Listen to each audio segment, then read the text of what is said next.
At 9:27 on the morning of December 13, 1943, 2nd Lieutenant Philip Adair hauled his Curtiss P-40N Warhawk into a climbing turn over Assam, India, as 64 Japanese aircraft broke through the morning haze 3 miles east, running straight at his base at Dinjan Airfield. 23 years old, 43 missions with the 89th Fighter Squadron flying cover for the Hump airlift. And on this particular morning, the only American pilot already in the air when the formation appeared. The previous 8 weeks had cost the Allies 47 transport aircraft and 112 men to Japanese raids across northeast India, and the numbers below Adair right now explained exactly why. 24 Mitsubishi bombers stacked in tight formation, escorted by roughly 40 Nakajima fighters, layered above and below the bomber stream. Enough firepower to erase an airfield in a single pass. And similar raids over Burma had put 90% of their bombs on target against airfields with no fighter cover at all. Dinjan had 14 C-47 transports loaded with supplies bound for China, a field hospital holding 63 wounded men, and fuel reserves that kept the entire Hump operation running. If those bombers got through clean, the damage would ripple across the supply chain for weeks. The nearest backup was 38 minutes away at Jorhat. Adair had 90 minutes of fuel and a fighter carrying 6 machine guns, loaded with roughly 12 seconds of sustained fire. Standard doctrine told a lone pilot to shadow a formation this size and wait for reinforcements. 5-to-1 odds were already considered suicidal, and Adair was staring at 64-to-1. Wait, and the bombs would already be falling by the time help arrived. Or go in alone right now and try to break the attack before it ever formed up over the target. Adair shoved the throttle forward. The Allison engine answered instantly. Manifold pressure climbing past 50 inches. Airspeed building past 320. He climbed 4,000 feet above the bomber stream and swung around to come at them out of the south with the sun at his back. The one card he had left to play. Because the Oscar's flying escort hadn't spotted him yet, and weren't expecting a fighter this far from the target at all. If one lone P-40 disrupting 64 Japanese aircraft sounds impossible, stick around. Hit like now, so you don't miss how this ends. Subscribe while you're at it. Back to Adair. He rolled inverted, nosed over, and dove on the lead bomber group from their high 7 o'clock, speed building past 360, as the Allison screamed at full combat power. The bomber crews never saw him coming. At 800 yards he opened fire, tracers walking up the lead Sally's left wing, until the port engine erupted in flame and black smoke, and the tight formation dissolved into 6 aircraft, scattering in every direction at once. He pulled up through 7 Gs and rolled right into 40 Oscars already diving to meet him, the single most maneuverable fighter in the theater, capable of turning inside anything American doctrine put in the air. A machine that had already claimed 63 Allied fighters over the last 6 months alone. Every rule in the book said never turn with an Oscar, extend and reset, hit and run. Adair couldn't run. Running meant the bombers reformed behind him and finished the job on Dinjan. He had to stay in the fight and keep every one of those 40 fighters nervous, scattered, and off balance, whatever that cost him personally. 4 Oscars came at him first. Loose and confident. He rolled into them, fired, missed high, broke away to preserve speed, while 2 more dove from above. He fired again. Nothing connected. His ammunition counter read 800 rounds, maybe 6 more real engagements left in the guns, while behind the fighter screen, the Sally bombers were already trying to reform into their bombing formation, 90 seconds out from release point over Dinjan if they succeeded. He rolled out, buried the throttle, and dove back through the fighter screen at over 400 miles an hour, faster than any Oscar could follow. He came out at bomber altitude, lined up on the right-hand formation at 300 yards, and put a burst into the lead Sally's engine that turned it into a fireball, rolling off to one side, trailing fire and debris. A second burst tore through a different bomber's unprotected fuselage. No armor, no self-sealing tanks. Obsolete by 1943 standards, but still carrying enough bomb tonnage to erase Dinjan completely if it ever got the chance to release. 12 more Oscars closed in. His fuel gauge read 162 gallons. ammunition down under 700 rounds, and the Sally formation still 19 miles out, with 4 minutes left before drop range. That's when the Allison began cooking itself alive, coolant temperature climbing past 230 degrees against a normal 210, the engine's 20-minute limit at combat power already 11 minutes spent, with 250 marking the point where things started coming apart internally. Reduce power and let it cool. Break off and run for home, or keep pushing and gamble the engine held together long enough to finish the job. Adair kept the throttle forward. 2 Oscars came at him head-on, closing speed past 600 miles an hour, both firing at 500 yards. His heavier .50 caliber rounds carried farther and hit harder.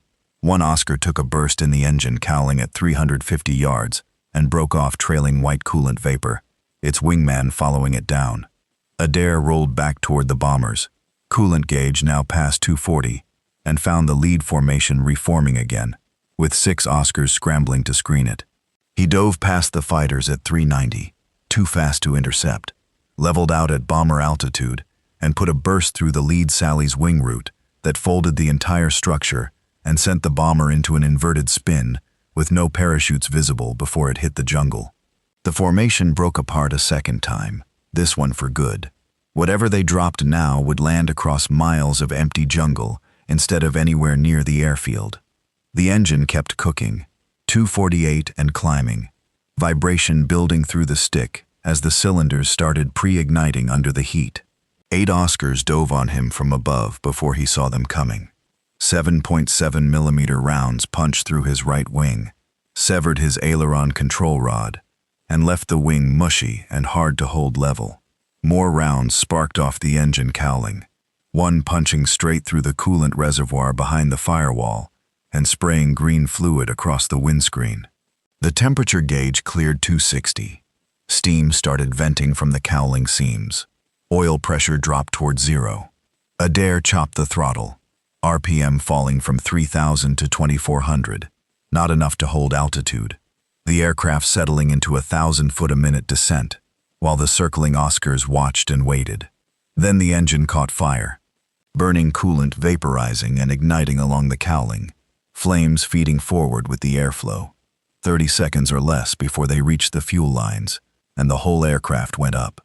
He was at 8,000 feet, 12 miles from friendly ground, over jungle crawling with Japanese patrols, too low and too far out to bail with any confidence. He starved the engine on purpose instead, cutting the mixture to idle for 3 full seconds to choke the flames down, then feeding it back in. The Allison coughed, caught, kept running rough at maybe 60% power, enough to hold level flight, nowhere near enough to climb. The Sally formation was 13 miles out and falling apart for good, individual bombers peeling east toward Burma instead of pressing the attack. The raid was broken. Dinjan was safe. Adair turned southwest for his own base at Nguli, 43 miles out, with 6 Oscars still shadowing him and a dying engine underneath him. At 7,000 feet, oil pressure hit 0 and stayed there. No lubrication left for the crankshaft or connecting rods. Metal grinding against metal. Heat building. Tolerances closing. The propeller started windmilling unevenly. Airspeed sagged toward 180, against a stall speed of 120. The margin between flying and falling getting thinner by the second. The circling Oscars pulled to 400 yards and simply watched, no longer bothering to fire. One pulled alongside close enough for Adair to see the pilot's face gesturing downward. Land, surrender, live. He ignored it. At 6,000 feet, smoke started filling the cockpit. Not from the engine this time, from severed electrical wiring behind the panel. He cracked the canopy for air and kept flying half-blind through burning eyes. The Oscars finally broke off entirely, apparently satisfied the American was already finished and would crash on his own. At 4,000 feet, his right aileron cable snapped outright. The wing rolled hard right, and the nose dropped into a dive with no elevator authority left to pull it out. The broken cables had taken his pitch control with them. Airspeed climbed past 200, 220, 250. The jungle filled the windscreen. 3,000 feet, 2,500, 2,000. Then he remembered something buried in a training lecture nobody ever expected a pilot to actually use. His broken aileron was forcing the right wing down, and his stuck elevator trim was forcing the nose down. Both of those forces would reverse completely if he simply flipped the aircraft upside down. The exact damage killing him right side up might fly him home inverted. At 1,800 feet, he rolled the P-40 fully inverted. Negative G slammed him against his shoulder straps, blood rushing to his head, vision reddening at the edges while the fuel system, built for positive G only, struggled and nearly quit before catching again. The nose came up. The dive arrested. By 1,200 feet, he was flying level, upside down, at 140 miles an hour, and slowly, impossibly, starting to climb. 40 seconds later, the inverted fuel starvation caught up with him, and the engine began cutting out again, forcing him back upright, which immediately dropped the nose again. So he flipped back inverted, climbed another 200 feet, flipped upright when the fuel choked again, and kept repeating it. Flip to climb, roll upright to feed the engine, flip again, over and over, all the way toward Naguli, an aircraft on fire with half its controls torn away, refusing outright to go down. The 6 Oscars, still shadowing him, watched an American fighter climb by, flipping upside down every few hundred feet, and couldn't decide whether the pilot was suicidal or simply impossible to kill. One dove in to investigate. Adair rolled level and pointed the nose straight at him, and the Oscar broke off rather than find out. The rest gave up and turned for Burma. His oil pressure gauge had read 0 for 9 straight minutes by then, long enough that the engine should have physically seized, rods welding themselves to the crankshaft, the whole thing locking solid. It kept turning anyway, running on nothing but momentum, and whatever film of oil still clung to metal that had no business still moving. The coolant gauge needle had melted off the dial entirely. Smoke still trailed from the cowling, thinner now, the fire either starved of fuel or finally out. At 5,000 feet, he spotted Naguli's runway ahead and ran straight into his next crisis. The landing gear ran on hydraulic pressure, generated by an engine that was barely making enough power to keep flying, let alone actuate anything else. Gear up and belly landing risked rupturing his remaining fuel and finishing what the Japanese hadn't. Gear down required pressure the dying Allison couldn't reliably provide. He reached for the emergency hand pump built into the left side of the cockpit. 28 strokes needed to build enough pressure by hand.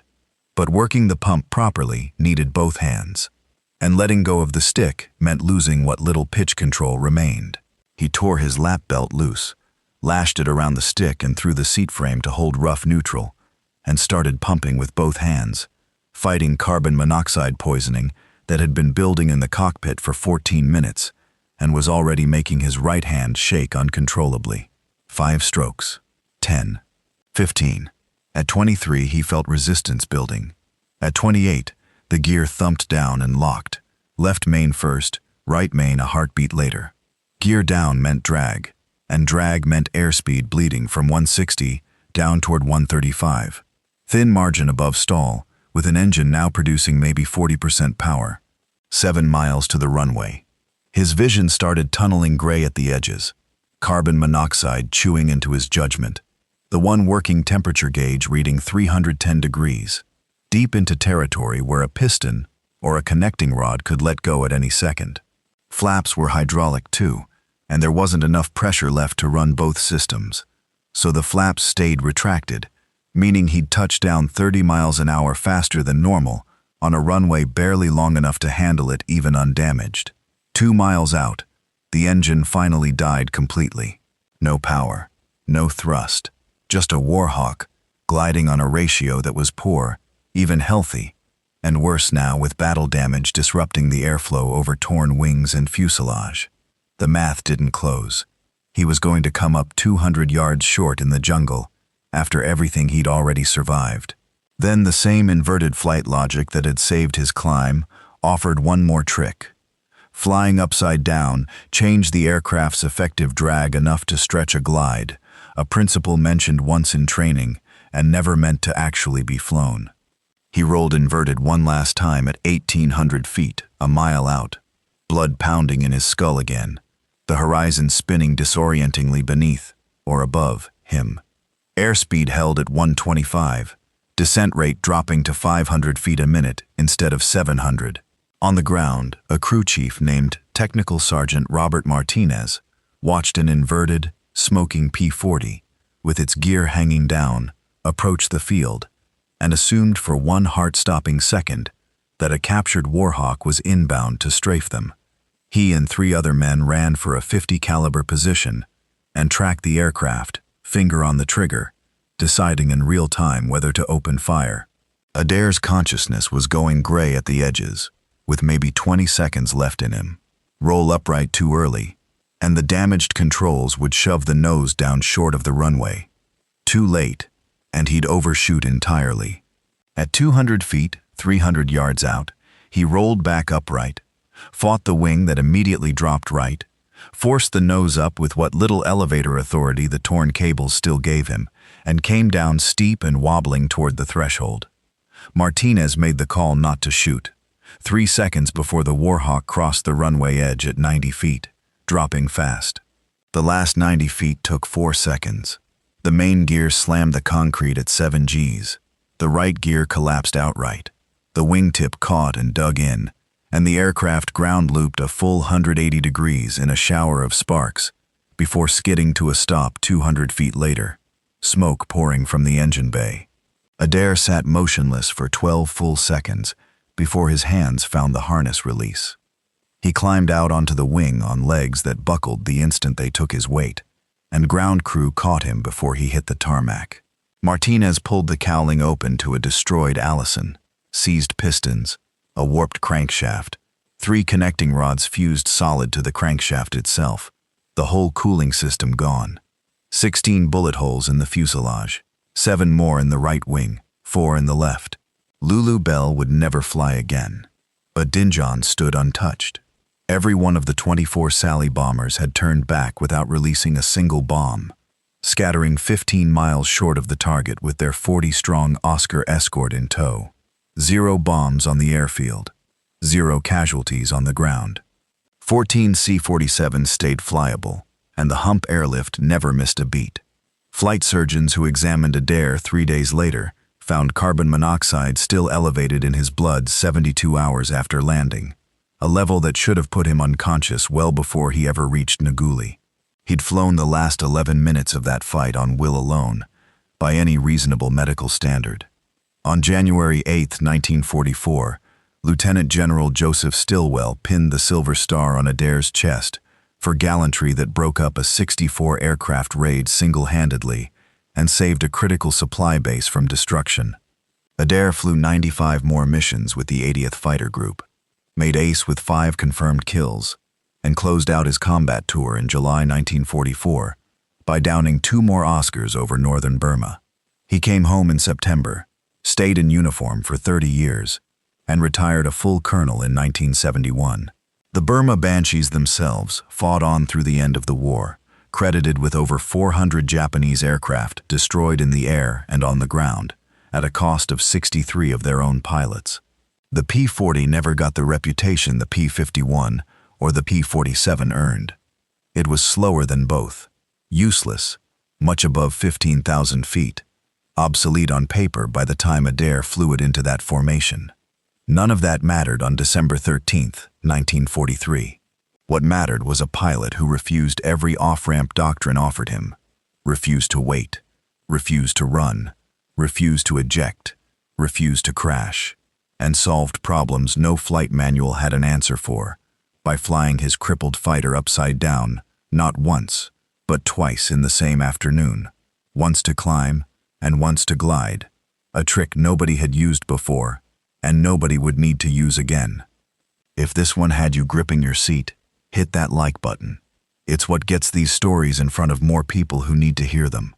Subscribe and turn the bell on, because we're pulling another one of these out of the archive soon. Tell us in the comments where you're watching from, and if anyone in your family flew in the CBI theater. We want to hear about it. Thanks for watching. We'll see you in the next one.